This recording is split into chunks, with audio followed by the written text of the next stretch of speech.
Pernahkah kamu membayangkan saat-saat terakhir di kehidupanmu? Islam mengajarkan tentang adanya sakaratul maut, yaitu kondisi perjuangan dan penderitaan yang dialami setiap manusia saat menghadapi kematian. Di saat inilah ruh akan dicabut dari jasad dan manusia akan merasakan dahsyatnya proses tersebut. Pembahasan video kali ini akan mengungkap materi sakaratul maut menurut Islam.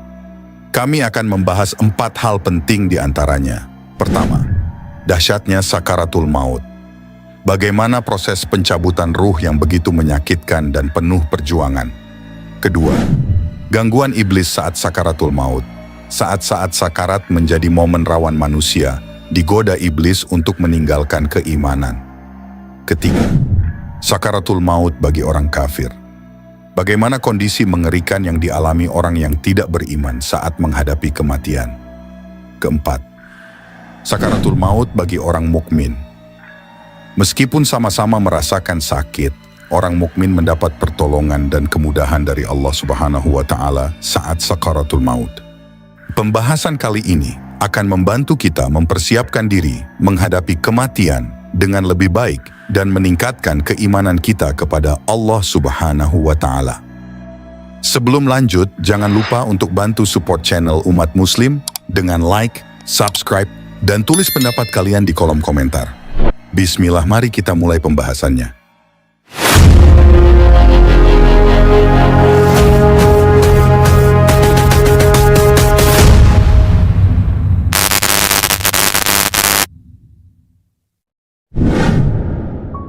Pertama, dahsyatnya sakaratul maut. Dahsyatnya sakaratul maut akan dialami semua manusia baik umat muslim maupun non-muslim. Tak ada yang bisa menghindar dari pedihnya sakaratul maut kecuali orang-orang yang dirahmatinya. Para nabi termasuk Rasulullah Shallallahu Alaihi Wasallam juga mengalami peristiwa menyakitkan itu.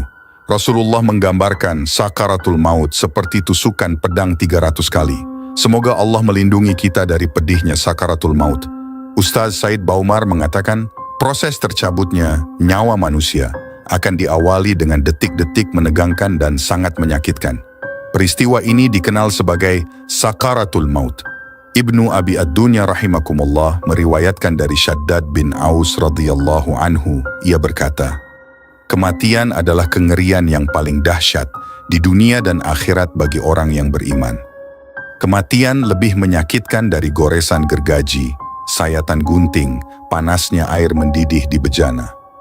Seandainya ada mayat yang dibangkitkan dan menceritakan pada penduduk dunia tentang sakitnya kematian, niscaya penghuni dunia tidak akan nyaman dengan hidupnya dan tidak nyenyak dalam tidurnya.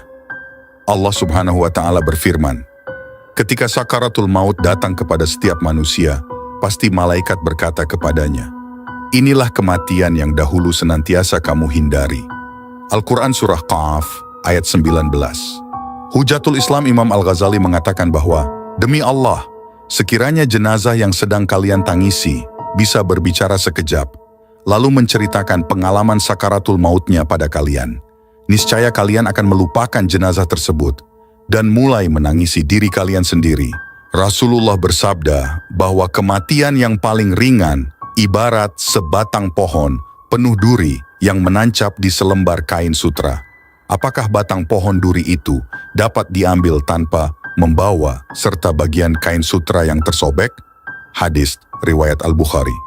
Imam Al-Ghazali bahkan berpendapat bahwa sakaratul maut ibarat sebatang pohon berduri yang dimasukkan dalam perut seseorang.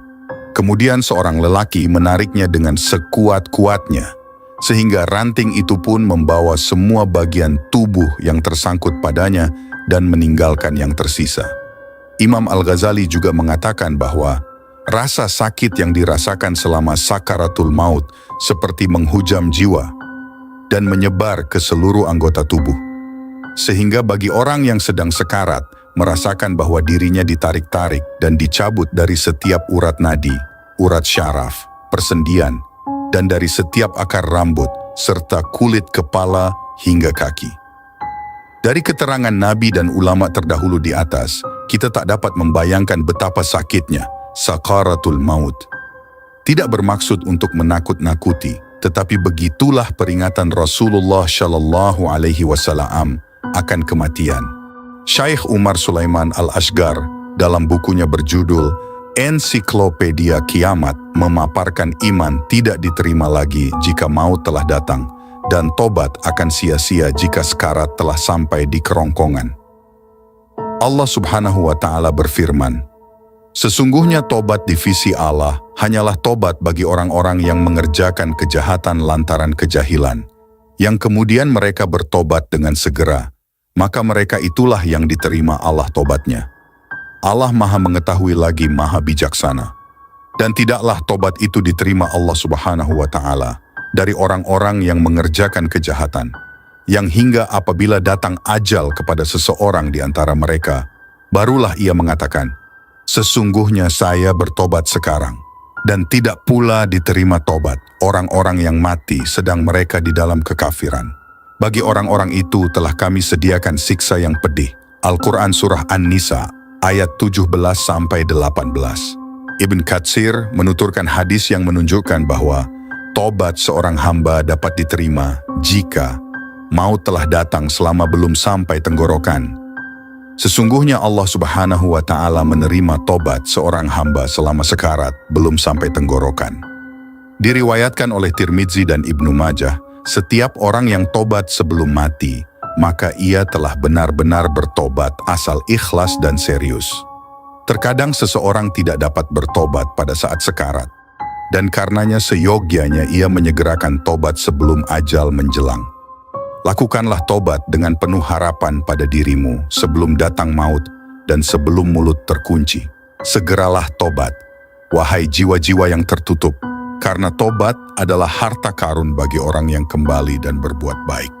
Al-Qurtubi dalam kitabnya At-Tazkirah memaparkan saat Amr bin Al-Ash sekarat, anaknya berkata kepadanya, "Wahai ayahku, engkau pernah mengatakan, semoga saja aku bertemu dengan seorang laki-laki yang berakal saat maut menjemputnya, agar ia melukiskan kepadaku apa yang dilihatnya. Sekarang engkaulah orang itu, maka ceritakanlah kepadaku."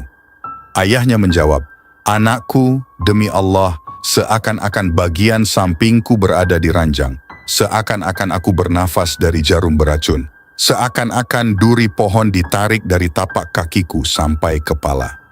Kemudian ia mengucapkan sebaris bait syair, "Aduhai, andai saja sebelum hal yang telah jelas di hadapanku ini terjadi, aku berada di puncak gunung sambil menggembala kambing gunung." Kesukaran Dr. Umar Sulaiman Al-Asghar dalam buku Ensiklopedia Kiamat menjelaskan, sakaratul maut berarti kesulitan dan kesukaran maut. Ar-Raghib berkata dalam Al-Mufradat, kata sakar adalah suatu keadaan yang menghalangi antara seseorang dengan akalnya. Dalam penggunaannya, kata ini banyak dipakai untuk makna minuman yang memabukkan. Kata ini juga berkonotasi marah, rindu, sakit, ngantuk, dan kondisi tidak sadar, pingsan, yang disebabkan oleh rasa sakit. Rasulullah pernah mengalami sakaratul maut. Dalam sakit yang menjelang wafatnya, Rasul meraih cangkir kecil berisi air, lalu beliau memasukkan tangannya ke dalamnya untuk membasuh wajahnya. Beliau berujar, "Tiada Tuhan selain Allah, sesungguhnya pada maut pasti ada sakaratul maut." Hadis riwayat Bukhari dari Aisyah. Aisyah bercerita mengenai sakitnya Rasulullah Shallallahu Alaihi Wasallam. "Aku tidak melihat sakit pada seseorang yang lebih keras dibanding yang dialami Rasulullah."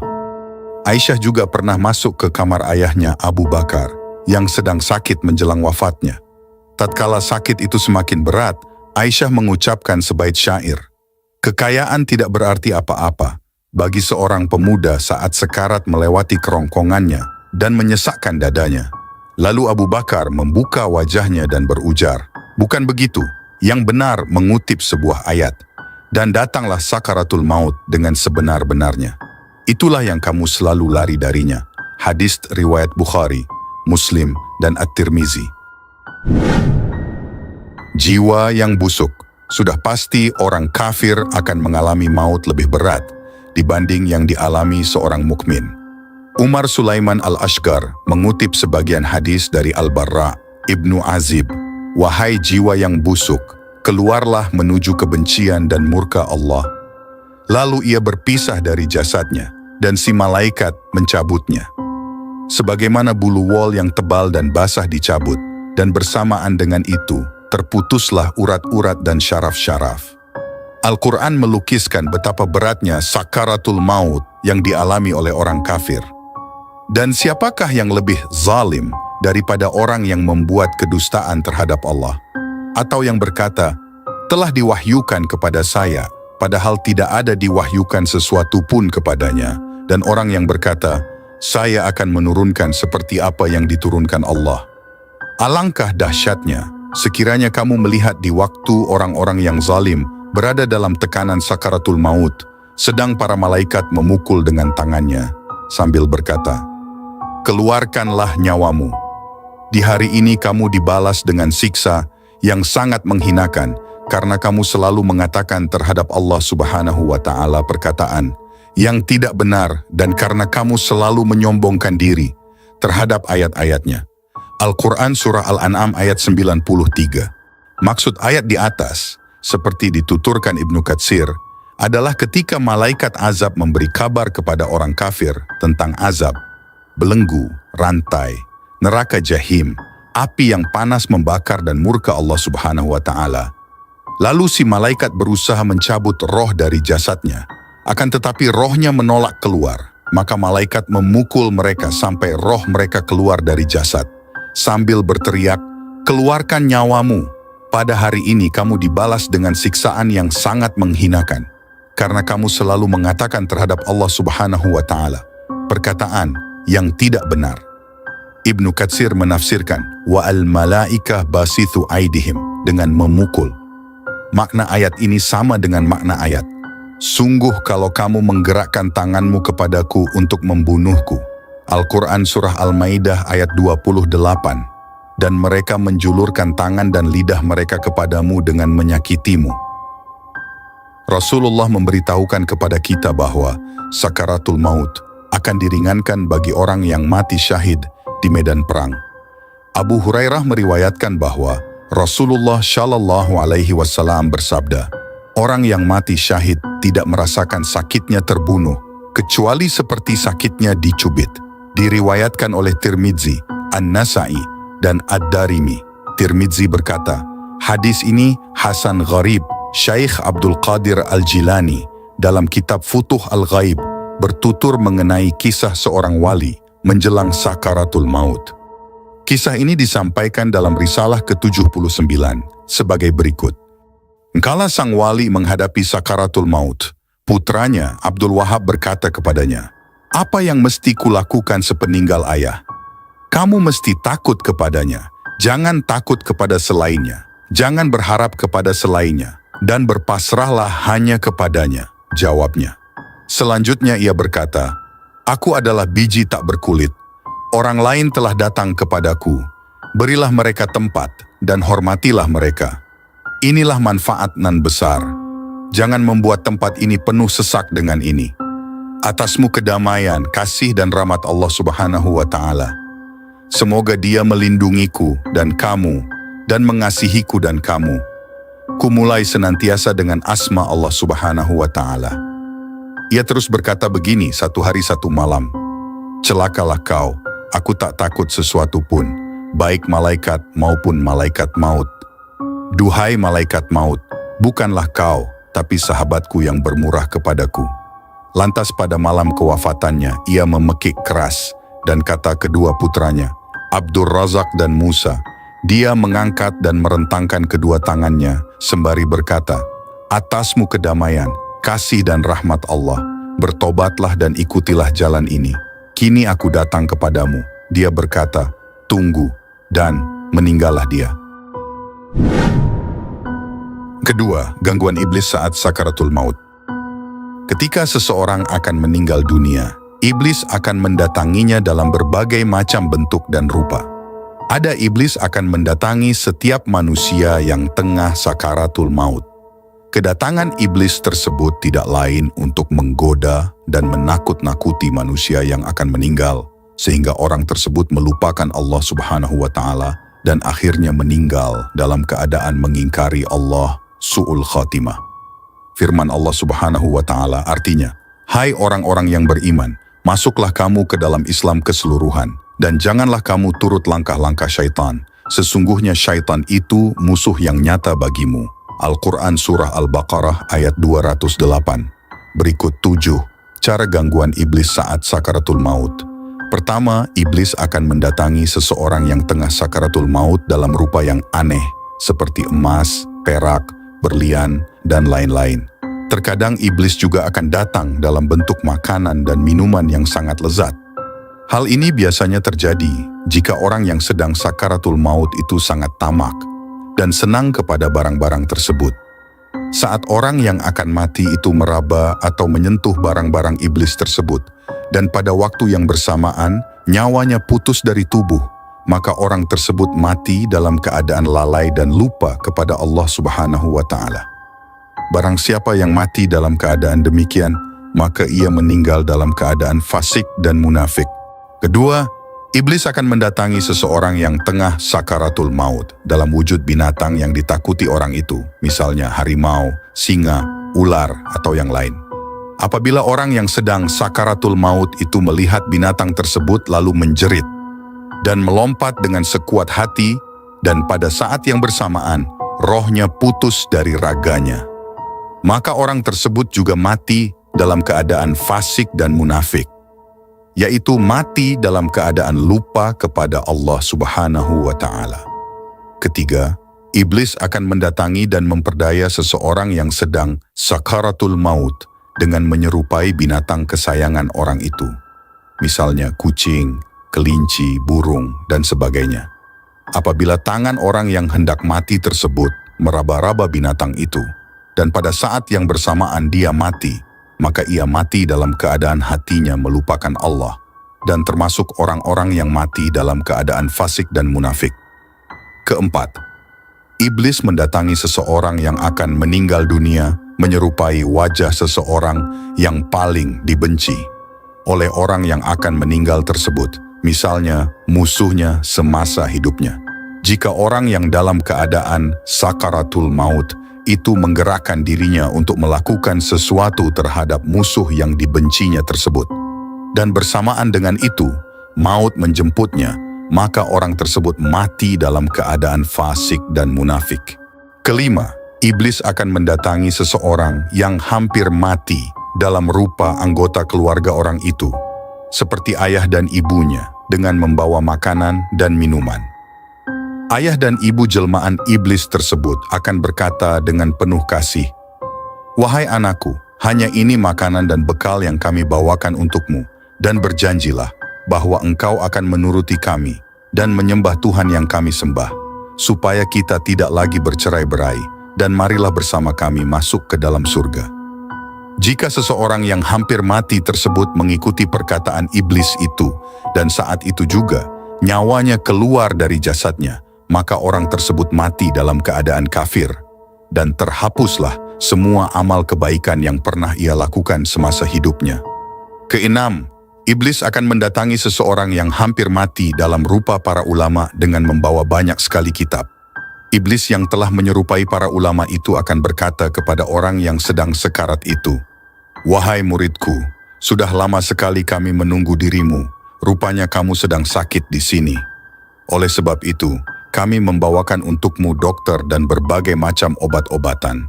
Diminumlah obat tersebut dan hilanglah penyakit itu." Namun, tak lama kemudian, penyakit itu datang lagi. Datang pula iblis yang menyerupai ulama dan berkata, "Kali ini kami datang kepadamu untuk memberi nasihat agar kamu mati dalam keadaan baik. Tahukah kamu bagaimana hakikat Allah?" Berkata orang yang sedang dalam sakaratul maut, "Aku tidak tahu." Berkata ulama jelmaan iblis, "Ketahuilah, sesungguhnya aku ini adalah seorang ulama yang tinggi dan hebat, baru saja kembali dari alam gaib dan telah mendapatkan kedudukan di surga tertinggi. Cobalah kamu lihat surga yang telah disediakan untukmu. Jika kamu ingin mengetahui zat Allah Subhanahu wa Ta'ala, maka hendaknya kamu bersikap patuh kepada kami." Orang yang tengah sakaratul maut itu pun memandang ke arah kanan dan kiri. Dilihatnya sanak saudaranya berada dalam kesenangan surga, surga palsu, yang telah dibentangkan iblis untuk menggoda orang yang sedang sakaratul maut tersebut agar mengikuti jalannya yang sesat.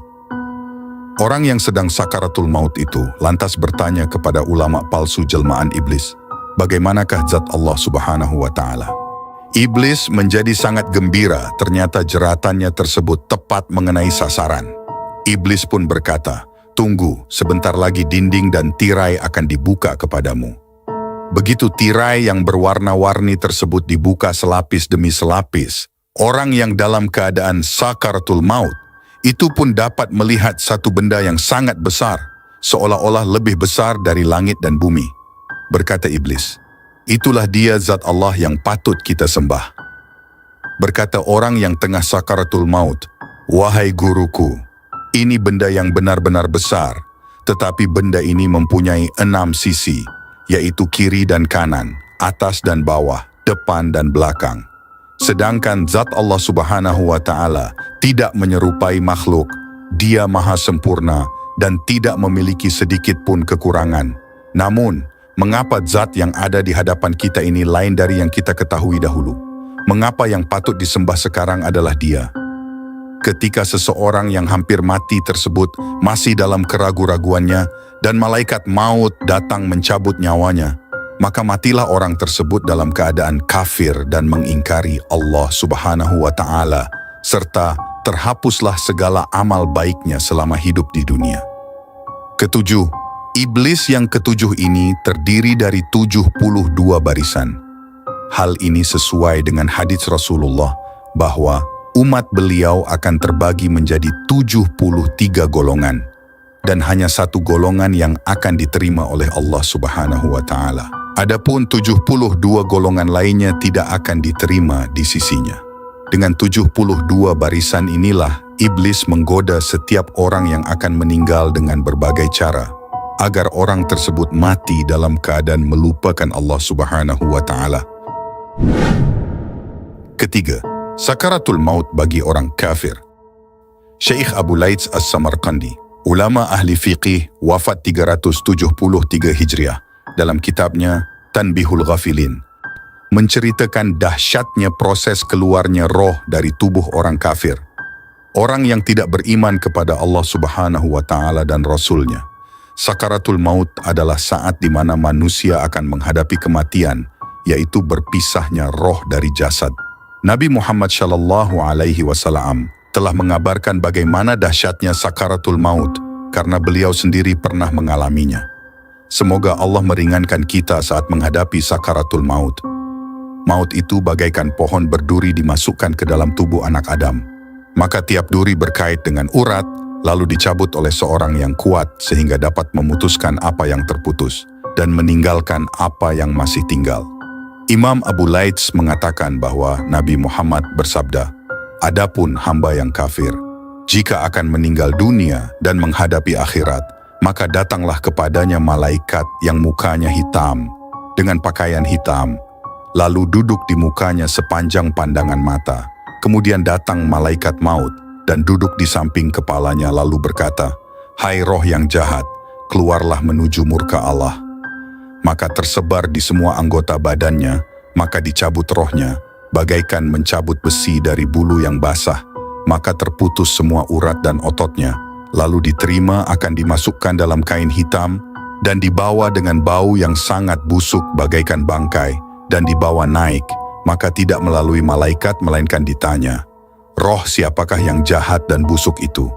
Lalu dijawab, roh Fulan bin Fulan, dengan sebutan yang amat jelek sehingga sampai di langit dunia, maka minta dibuka tetapi tidak dibuka untuknya. Kemudian Nabi membaca ayat, La tufattahu lahum abwabus sama'i, wa la yadkhulunal jannata hatta yalijal jamalu fisamil khiyath.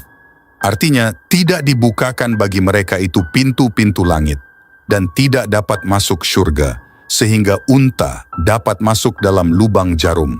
Kemudian diperintahkan, tulislah orang itu dalam kitab Sijjin. Kemudian roh itu dilemparkan begitu saja, sebagaimana ayat waman yusyrik billahi fakan nama kharra minas samai fatakhtafuhu tsairu au tahwi bihirrihu fi makanin sahiq. Artinya, Dan siapa yang mempersekutukan Allah, maka bagaikan jatuh dari langit, lalu disambar elang atau dilemparkan oleh angin ke dalam jurang yang curam. Kemudian roh itu dikembalikan ke dalam jasad di dalam kubur, lalu didatangi oleh dua malaikat yang mendudukkannya lalu bertanya, "Siapa Tuhanmu?" Maka dijawab, "Saya tidak tahu." Lalu ditanya, "Apakah agamamu?" Maka dijawab, "Saya tidak tahu." Ditanya lagi, "Bagaimana pendapatmu terhadap orang yang diutus di tengah-tengah kamu?" Dijawab, "Saya tidak tahu." Lalu ditanya, "Bagaimanakah kamu mengetahui itu?" Maka dijawab, "Saya tidak tahu." Maka terdengarlah suara seruan dari langit, "Dusta hambaku, hamparkan untuknya dari neraka, dan bukakan baginya pintu neraka." Maka terasa olehnya panas hawa neraka, dan disempitkan kuburnya sehingga terhimpit dan rusak tulang-tulang rusuknya. Kemudian datang kepadanya seorang yang buruk wajahnya dan busuk baunya sambil berkata, "Sambutlah hari yang sangat jelek bagimu. Inilah saat yang telah diperingatkan oleh Allah Subhanahu wa Ta'ala kepadamu." Lalu ia bertanya, "Siapakah kau?" Jawabnya, "Aku amalmu yang jelek." Lalu ia berkata, "Ya Tuhan, jangan percepatkan kiamat. Ya Tuhan, jangan percepatkan kiamat." Karena dia sudah mengetahui neraka tempat terakhirnya. Keempat, sakaratul maut bagi orang mukmin. Imam Abu Laits dengan sanadnya meriwayatkan dari Abu Hurairah radhiyallahu anhu berkata, Nabi Muhammad shallallahu alaihi wasallam bersabda, "Seorang mukmin jika sakaratul maut didatangi oleh malaikat dengan membawa sutra yang berisi misk, kasturi, dan tangkai-tangkai bunga, lalu dicabut rohnya, bagaikan mengambil rambut di dalam adonan, sambil dipanggil, 'Ya ayyatuhan nafsul mutmainnat, irji'i ila rabbiki radiyatan mardiyah.'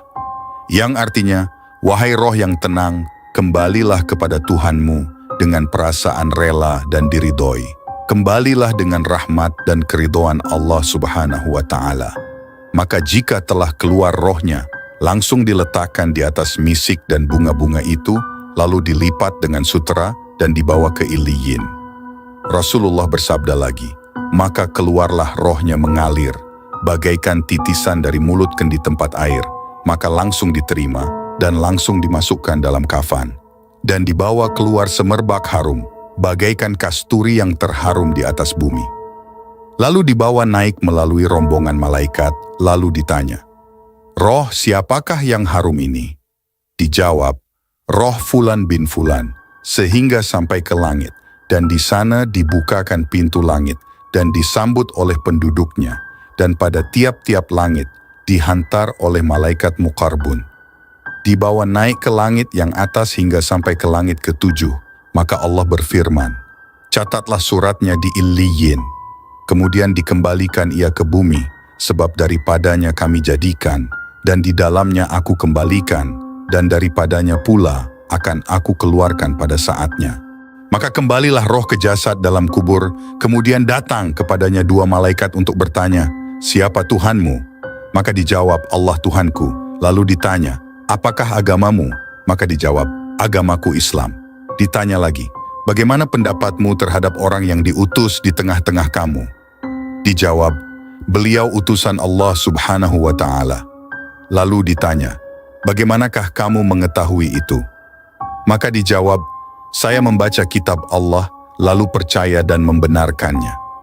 Maka terdengar suara, 'Benar hambaku, maka berikan padanya hamparan dari surga, serta pakaian surga, dan bukakan untuknya pintu yang menuju ke surga, supaya ia mendapat bau surga dan hawa surga, lalu luaskan kuburnya sepanjang pandangan mata. Kemudian datang kepadanya seorang yang bagus wajahnya dan harum baunya sambil berkata, 'Terimalah kabar gembira, ini saat yang telah dijanjikan Allah Subhanahu wa Ta'ala kepadamu.' Lalu bertanya, 'Siapakah kau?' Jawabnya, 'Saya amalmu yang baik.' Lalu ia berkata, 'Ya Tuhan, segerakan hari kiamat, supaya segera saya bertemu dengan keluargaku dan kawan-kawanku.'" Dikisahkan dari Al-Bara' bin Azib berkata, Kami bersama Nabi Muhammad keluar mengantar jenazah seorang sahabat Ansyar, maka ketika sampai ke kubur dan belum dimasukkan dalam liang lahat, Nabi duduk dan kami duduk di sekitarnya, diam menundukkan kepala bagaikan ada burung di atas kepala kami. Sedang Nabi Muhammad mengorek-ngorek dengan dahan yang ada di tangannya. Kemudian ia mengangkat kepala sambil bersabda, "Berlindunglah kamu kepada Allah Subhanahu wa Ta'ala dari siksaan kubur." Nabi Muhammad mengulangi sebanyak 3 kali. Nabi Muhammad bersabda, "Sesungguhnya seorang mukmin jika akan meninggal dunia dan menghadapi akhirat, maka turun padanya malaikat yang putih-putih wajahnya, bagaikan matahari, membawa kain kafan dari surga, maka duduk di depannya sejauh pandangan mata mengelilinginya. Kemudian datang malaikat maut dan duduk di dekat kepalanya dan memanggil, 'Wahai roh yang tenang baik, keluarlah menuju pengampunan Allah dan ridha-Nya.'" Demikianlah pembahasan kita kali ini tentang dahsyatnya sakaratul maut. Jika ada yang masih kurang paham, dianjurkan putar kembali video ini dari awal atau pilih bagian tertentu yang ingin dipahami. Dan jangan lupa untuk bantu support channel Umat Muslim dengan like, subscribe, dan tulis pendapat kalian di kolom komentar. Akhir kata, wassalamualaikum warahmatullahi wabarakatuh.